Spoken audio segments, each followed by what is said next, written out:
Right, people are quiet quitting. They're just going to their jobs and then just doing the job from 9 to 5. And then hold up, that's just working. That's work. You realize that's work. You don't have to do the more, it's work. People in this country are so obsessed with work. Guys, your job is just the place you go to avoid seeing your family, all right? It doesn't need to be the most important part of your existence. If your job is from 9 to 5, that means the work messages should stop at 5 too. Yeah, that's right. Any message you get after 5 is basically a booty call. If your boss texts you at like 7:45 to see if you filed an expense report, it should start with, hey, you up? Bottom line, you need to establish a work-life balance. So remember, if you hate your job, make sure you also hate your life, right?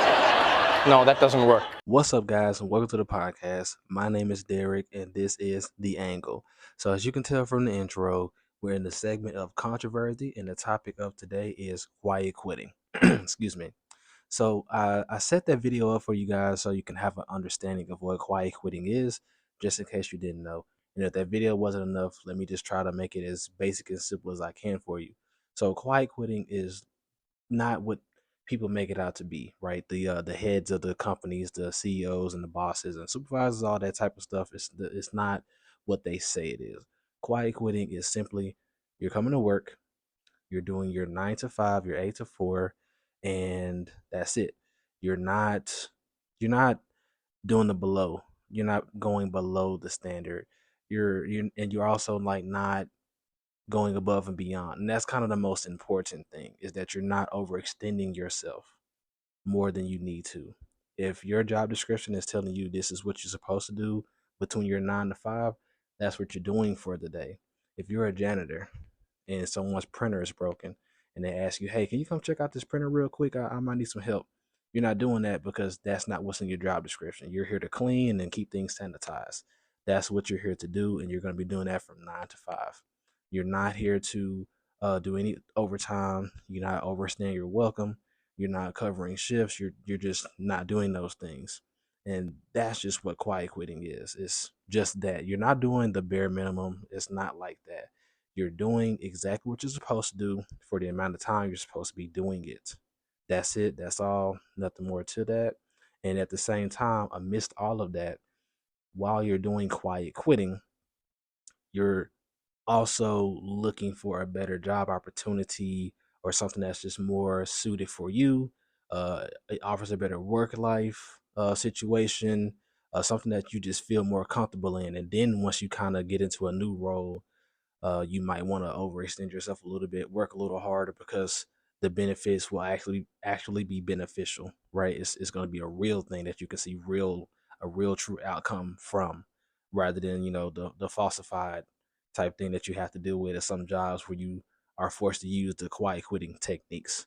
And so that's what quiet quitting is, if you didn't catch it from the intro. And that's just me giving my little explanation on what that is.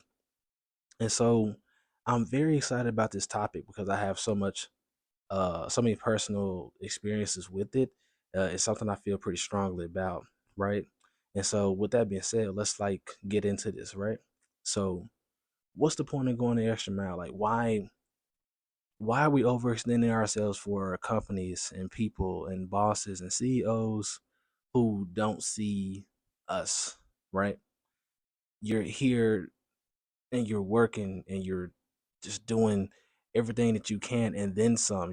Sometimes how it feels when you come to work and you feel like you're doing three people's jobs because so many people have called out for the day and now they're counting on you to get things done, and you do it and they say, oh, great job, man, you did a good job, you keep that thing up. Something big's gonna happen for you. We got something for you, and you keep it up, right? It's been a month, it's been 2 months, it's been almost a quarter, and nothing has changed, right?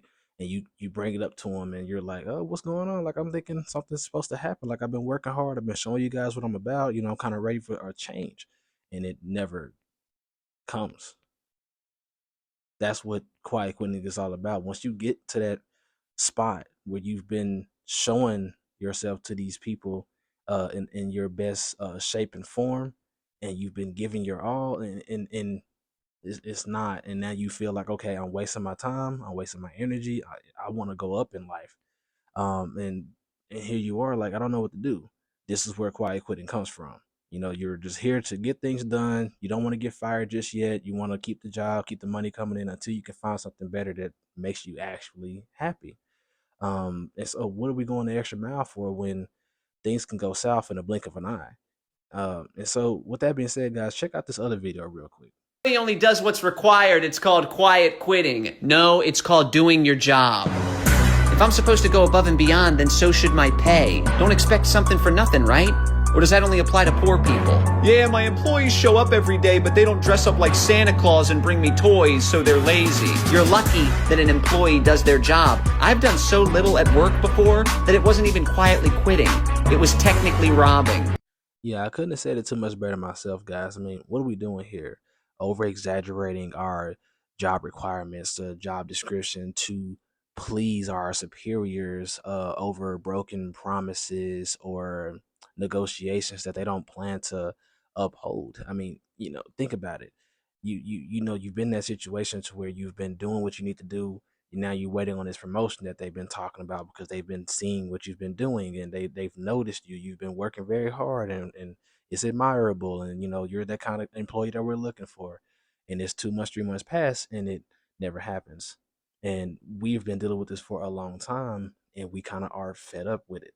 I mean, a lot of us aren't asking for much, right? We just want a decent lifestyle. At some point, maybe we want to start a family. Maybe we want to become a homeowner. And to live that type of lifestyle, it's not required to be a millionaire to do those things. It's not a big ask. America's so bent out of shape about people coming in and just working hard and working harder than the next guy and working harder than the next guy. And you do that until you hit 60 years old, and now you can go and do this thing. A lot of us kind of are like, okay, well, I'll do that. I'll be a working man, right? But at least provide me with a job that's going to fund a decent lifestyle. It's not a big ask. A home and support a family. I don't I don't see a problem, right? And when people have an issue with that or don't want to do these things and tend to push back on what they want to give out and how they want to support their employees, how they want to treat their employees, I don't understand what the whole issue is with this quiet quitting. Like, why are you so upset about it if this is what we have in return? If it's not a good exchange. And I've had a lot of personal experience with this, right? My girlfriend, for instance, she's work from home, right? She does work from home insurance, works for an insurance company. She's on a support team, so people call in when they have an issue with their insurance and they talk to her and she gets them to the right department. That's what she does. And so it's been pretty bad for a while, since she started. And so she's in the process of doing quiet quitting. So what that means is so say for instance, she's working and they'll send emails or group chat texts to everyone and say, hey guys, we're going to be offering some overtime, so keep doing what you're doing and things are going to work out to where you're going to get about 2-3 hours of overtime for today. And this might continue for the rest of the week, right? Sounds great. Overtime, which means that's time and a half. So money doubles. That's fantastic. The day comes and they'll send an email say, "Hey, we're actually going to cancel the overtime. We're short today. It's not a whole lot going on, not a lot of calls, whatever. So we're going to actually." And then on top of that, sometimes what they'll also do, they'll do this thing I never heard of it. It's called VTO, voluntary time off, which means that we're so slow, everything is so short-handed. We actually want you to volunteer your time to just go home without getting paid. You just take the rest of the day off. You don't get paid for it. That's insane. Now, luckily, that's not a mandatory thing, so you can say no, but they urge it. Like they'll text you or email you 2 or 3 times a day, just so you can leave because they don't want to continue to pay you, which they should be because you just want to get your 40 hours in. Because it does. So what I'm saying is there'll be times where they don't even want her to get a full 40 hours just because the company's moving slow for the day. That's pretty wild. Some more things have happened, right? There has been times where her computer was shut down or malfunctioned to the point to where she can't get the job done, and her superiors would blame her. So with this company, what they will do is they will recycle and fix on older computers from the early 2000s And when people get fired or rehired or hired, whatever, they'll ship and share these computers to the new employees, hence my girlfriend, and that's what they have to use. So with it being so old and refurbished over and over again, malfunctions are bound to happen. Now, when she first got the system, we thought it was probably the Wi-Fi. So I went ahead and went to my Wi-Fi company and said, hey, I might be doing a work from home job. Let me get the highest gigs or whatever. So now I pay for the most expensive, what you call it, most expensive service that I can get with my Wi-Fi company. So it's not the Wi-Fi anymore. I'm paying a lot of money for it. It runs perfectly fine. Now, when she has problems, we know for sure it's just the system. But when she tries to explain that to them and do screen recordings and take videos on her personal phone and send it in, they still try to find a way to make it out to where it's her fault or they don't want to fix it. And keep in mind that when her computer goes down, she does not get paid because she's not on the clock because it's down. None of this stuff is her fault. So now she's missing money, having to beg for overtime that they usually never give out. And people are wondering why folks are doing quiet quitting. Like, we got to make this stuff make sense. I mean, what more is going on with her job? That's already pretty bad. I mean, I've never experienced that particularly, and some of the stuff that happens at her job I've never heard of. I mean, it's trifling, right? They do it almost on purpose. So me personally, because I can't remember everything, I thought I had it memorized, but I don't. I used to work for USPS, and I'll drop the company name because I do not like them. USPS. I went through a 2 week training course, and I spent another 2 weeks on my own finally driving. After a course of 30 days, I was let go, right? It was probably one of the worst job I've ever had. You don't get lunch breaks. You're working in conditions where the weather is your enemy at all times, whether it's hot or it's cold. And then once it gets to the extreme of any side of that, it's ridiculous, especially in Texas. It's ridiculous. Once it gets really hot in Texas, it's really, really hot. Once it gets really cold in Texas, it's really, really cold because I didn't know until I moved here that it gets so windy. That's why it's so cold here, but that's neither here nor there. When I first started training, they would tell you, hey, when you get out there, it's going to be kind of hard, but stick to your guns. And when your lunchtime comes up, make sure you take your lunch because that's coming out of your paycheck. So don't let them tell you that you can't take a lunch.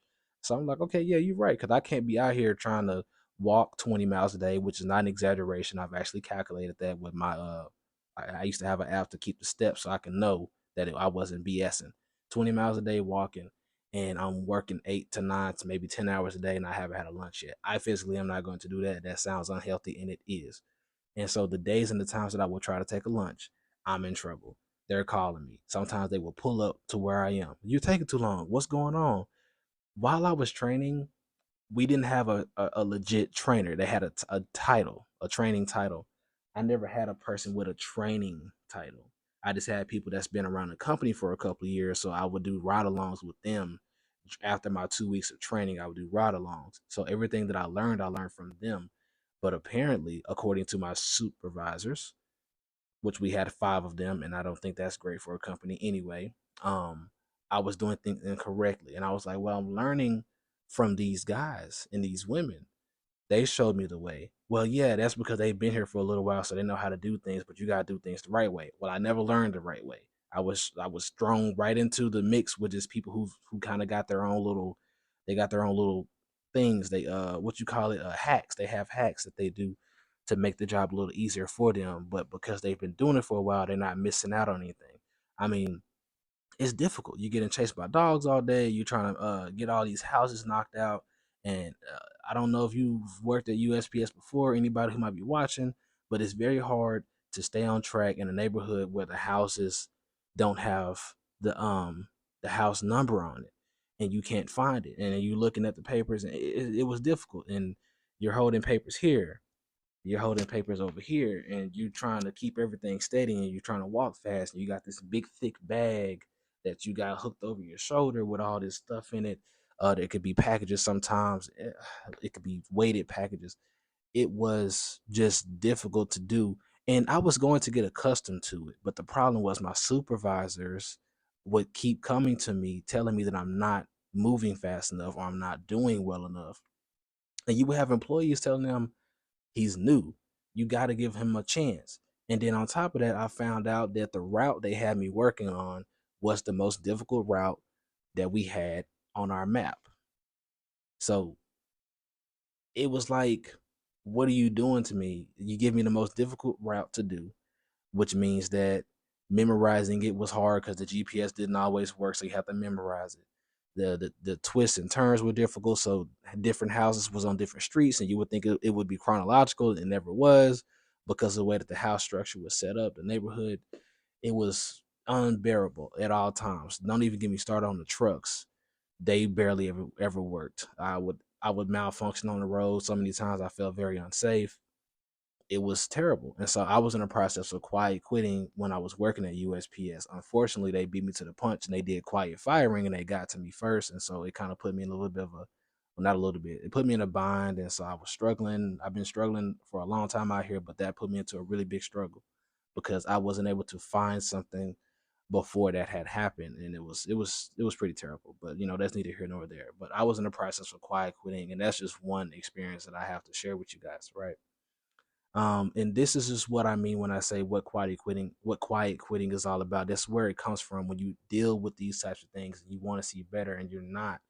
I mean, what else do you expect somebody to do when you're in that type of situation?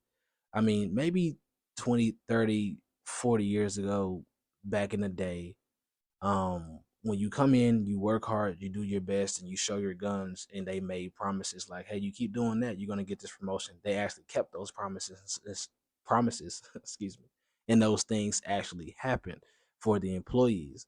But nowadays, I don't know what's going on. It's just not happening like that, and I'm pretty sure a lot of you guys can attest to it. So yeah, man, this is what quiet quitting is. And so I did some more research on it to see if anybody important was talking about it. And yeah, we have Simon Sinek, right? Very intellectual individual. A lot of people listen to him. He's great to listen to on a lot of different topics. So I looked him up on this, and the gist of his concept of quiet quitting, he had a concept of how to try to fix quiet quitting, and it was interesting. Basically, what he was saying that we could do is we would treat employee boss relationship like real relationships. And what he means by that is you come into it being very honest, because for a real relationship to work, a monogamous relationship, you want honesty right out the gate, so that way both parties know what they're coming into and they know right away if they want to move forward. And if they don't, they can go separate ways without any sore feelings, right? So he wants bosses and employees to do that. He wants the employees to come in, hey, I have other jobs, or hey, I'm going to be here for a year or two, or hey, I'm going to come in and do the bare minimum. Don't expect much out of me. He wants that type of honesty. And then on the boss's side, hey, the job description says this, but you're actually going to be doing this, so get ready for that. Oh, hey, you might be working here for about a month because, whatever. Like, he wants that type of honesty. And it sounds pretty cool. And I felt like it was flawed because in my personal experience, the moment you mention another job to a job that you are interviewing for, is what did you just say? Like, it's almost like you just cussed them out. You know what I'm saying? And they don't like that a lot of the time. And so it's something that I was always advised not to do. And when I would try to be, I've done it before. I've tried to be honest with some jobs, like, hey, I got some other stuff lined up. I'm trying to, and I'm just trying to make a way. I'm trying to make a pathway to a better future for myself. So that means I need to work more than one job. And they didn't like that. They didn't like me trying to be honest with them, trying to tell them that it's not going to hinder me from this job. I have my time set up perfectly. Everything's going to be fine. I'm just trying to make sure my money is coming in so I can, I just need some money. I just want to live a little bit better, right? That's all that was, and they was not liking that. So, at one of my part-time jobs that I do currently have, I had a rider, because I work for a rideshare company, and so one of my passengers, we talked about this topic. I want to see what his thoughts was, and he gave me a very interesting viewpoint, and it's all about when you become a CEO. It's about the CEOs and the supervisors and the presidents. The reason why that type of thing that Simon Sinek was mentioning, that he suggested, the concept wouldn't work in the real world, is because once you get to that position to where you're a CEO or a president, vice, whatever you want to call it, you've built your company a certain type of way. So once your profits start to come in, once your income starts to go up, and once your business starts to take off a certain type of way that's very noticeable, you are only seeing this. So you're at the top of the pyramid. You're not able to see things at the bottom of the pyramid, and you don't want to. Because if you feel like if someone from the bottom is trying to ask someone at the top to make a change, at the top, you're seeing all these dollar signs. You feel like that stuff is starting to deplete. It's going to go away. It's going to run away. Something's going to go wrong. My business is going to fall if I start to make any type of changes, even if that does mean accommodating the lowest common denominator at the bottom of the pyramid. It doesn't matter what they feel and what they think. My business started from here and it got here and it's going to stay here regardless of how they feel. So that concept wouldn't work because of that ideology. And it's more true than not, because that's what we see happen in real life. Plenty of you guys have experienced this. You've tried to give suggestions to the supervisor, the CEO, the manager, whoever, and they just shot it down. They didn't even want to hear you all the way out. They didn't want to hear you all the way out because they feel like they understand, like, what you're saying is not going to help us out. I don't care who it hurts or what's happening, what they're dealing with. We can just get another employee because I want my company to stay here.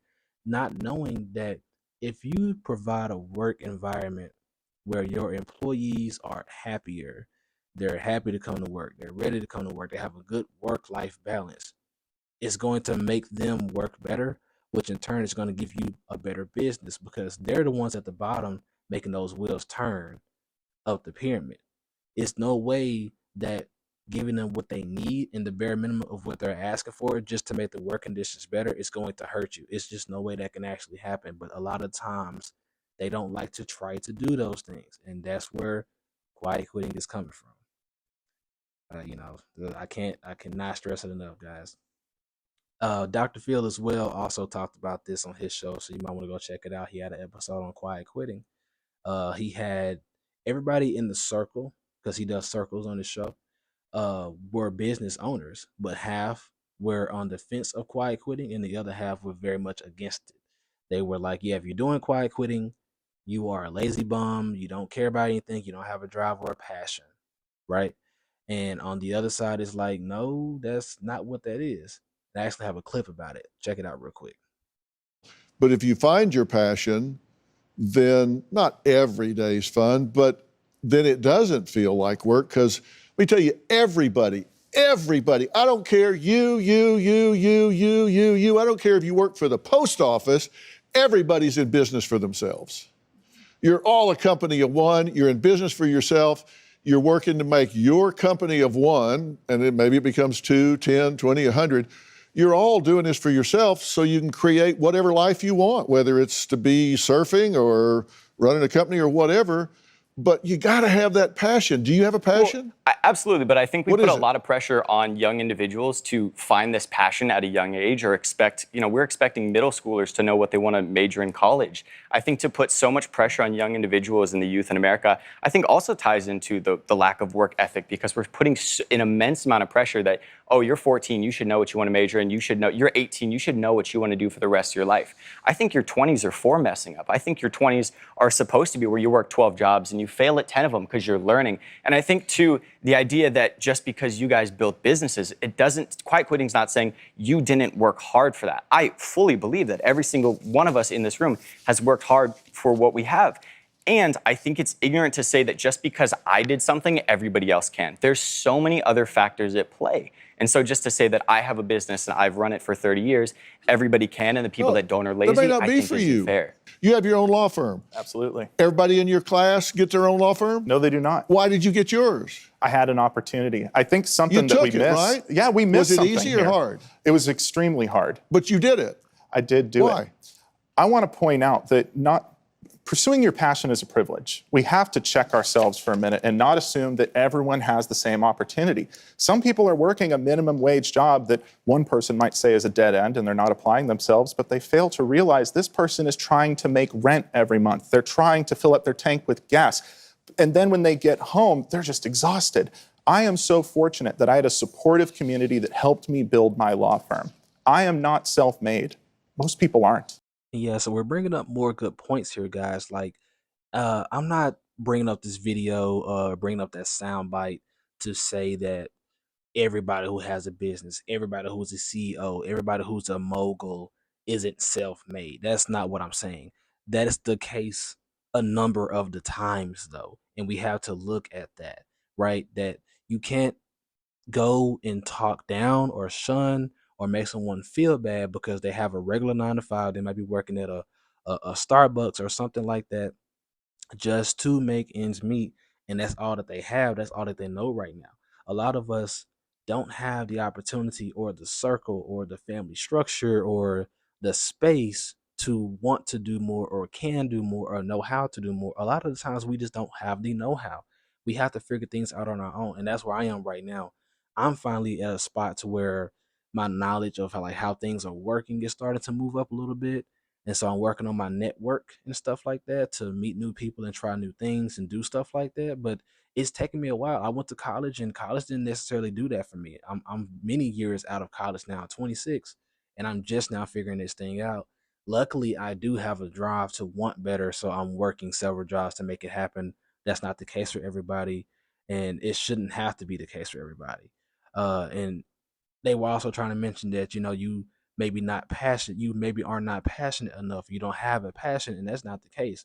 People's passions probably lie within the arts or something that's just not necessarily within the traditional job field of what America is built off of. And that's what makes it so hard for people to have a drive or a passion to do more, to go above and beyond and be more, because they don't feel it. So why are we shunning these people for not having a feeling, a want to do things when their passion doesn't exist? Or it does exist, it just doesn't exist in the terms of where it can provide anything for you financially. We got to think about these things. So it's a very interesting episode on Dr. Phil. And so I selected that clip specifically for that reason. And hopefully you guys understood what they meant. But yeah, man, quiet quitting.